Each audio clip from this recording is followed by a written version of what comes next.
कर्म का प्रतिकर्म अगर उसी वक्त होता तो समान होता, मगर उसी वक्त तो नहीं होता है। देश काल पात्र में परिवर्तन होता है। किसी का प्रतिकर्म भोगना पड़ता है फौरन, किसी को 1-2 साल के बाद, किसी को 100-200 साल के बाद, किसी को इस जीवन में नहीं 20 जीवन के बाद। इसलिए समान नहीं होता है। और जितनी देर होती है क्रिया की प्रतिक्रिया उतनी ही अधिक होती है, अर्थात मूल कर्म के साथ उसका ब्याज भी जोड़ा जाता है। यही है प्राकृतिक नियम। ना भुक्तम क्षयते कर्म कल्पकोटि शतैरपि आवश्यमेव भुक्तव्यम कृतं कर्म शुभाशुभम। यावन्न क्षयते कर्म शुभं चाशुभमेव च तावन्न जायते मोक्षो नैनाम कल्पशतैरपि। यथा लौहमयी पाशै पाशै स्वर्णमयीरपि तथा बद्धो भवेत् जीवो कर्माभिश्चाशुभै शुभै। यही है नियम।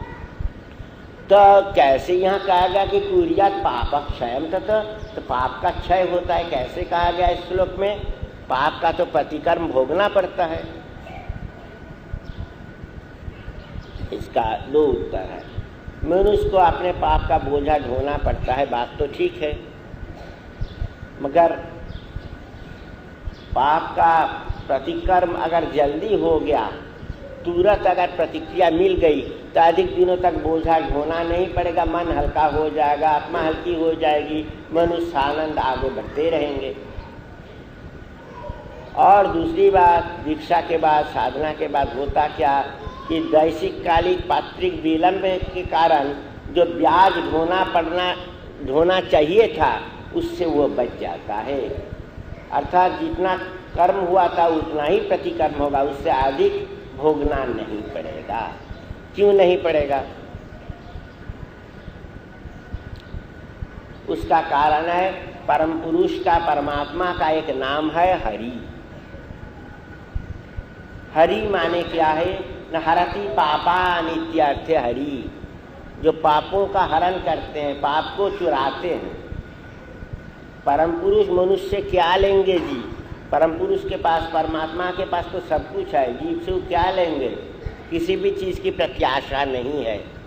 तो अभी परम पुरुष एक चीज़ लेते हैं और सीधा नहीं लेते हैं, चोरी करके लेते हैं, चुराते हैं। ये तो बहुत लाज की बात, बहुत दुख की बात। हम लोगों का है ना, आस्ते है, चोरी से दूर रहना चाहिए। अब परम पुरुष खुद चोरी करते हैं तो बहुत दुख की बात, अनिंदनीय भी। हाँ, बात तो ठीक है, बात निंदनीय भी, मगर मजबूरी है उनके लिए, चोरी करनी पड़ती है। बात क्या है?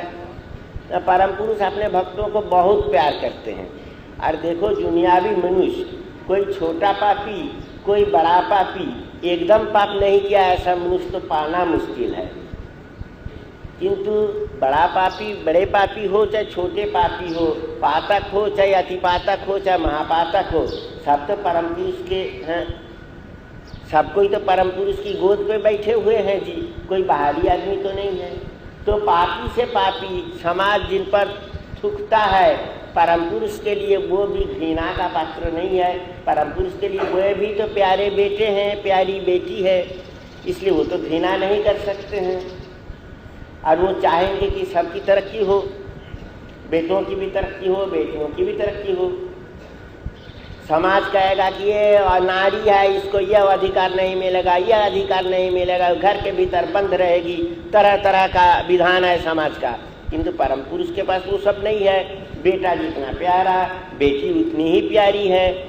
बाप जब छोटे बच्चे को गोद के लेके खिलाता है, उस वक्त बाप क्या कौन बेटा है और कौन बेटी है विचार करता है? नहीं करता है। बेटा भी जितना प्यारा, बेटे को भी गोद पे लेंगे, बेटी को भी लेंगे, दोनों समान।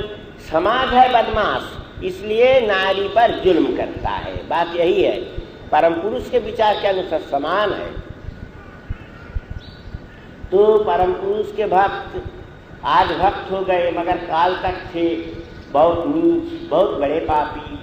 तो परम पुरुष भी तो सोचेंगे हमारा बेटा कैसे इस पाप से बाँचे, कैसे उस पाप से उन्हें परित्राण मिले, वो तो जरूर सोचेंगे। तो पिता का काम है कि बच्चों के भविष्य के संबंध में सोचना और भविष्य को बना देना।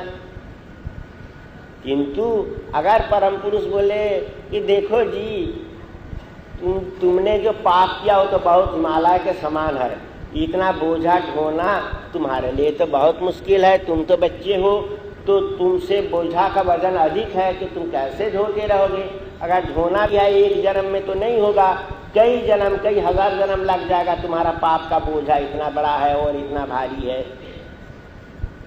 तो तुम एक काम करो बेटे, तुम्हारा जो पाप है वो मुझको दे दो, मैं तुम्हारे पाप का बोझा ढोता रहूंगा, तुम दे दो। किंतु भक्त तो देना नहीं चाहेगा। भक्त बोलेगा नहीं नहीं नहीं, मेरे पाप का बोझा मैं ढोता रहूंगा, आपको क्यों दूंगा, आपको खिलाऊंगा पिलाऊंगा, भजन सुनाऊंगा, नाचूंगा, ये सब करूंगा। किंतु परम पुरुष तो हमेशा सोच रहे हैं कि मेरे बेटों का क्या होगा, इतना बड़ा पाप कर बैठा, अब उसका क्या है भविष्य, बहुत मुश्किल। उनके मन में तो ये फिक्र तो रह ही जाता है। तो क्या करते हैं, उनसे परमिशन नहीं लेके लुक छिप के उनका पाप ले लेते हैं। आपका परमिशन नहीं लेके लुक छिप के अगर तुम किसी से कुछ ले लियो तो उसका नाम होता है चोरी।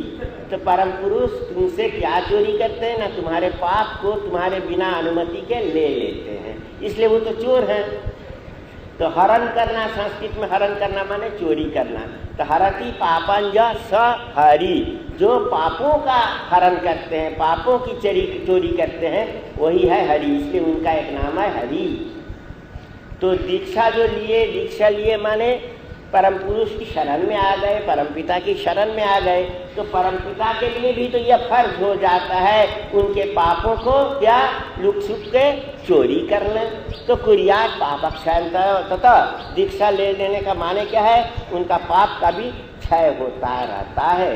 इसलिए दीक्षा लेना हर बुद्धिमान मनुष्य के लिए, हर इंसान के लिए फर्ज है। इसलिए दीक्षा की इतनी महत्ता शास्त्र में कही गई है, बतलाई गई है।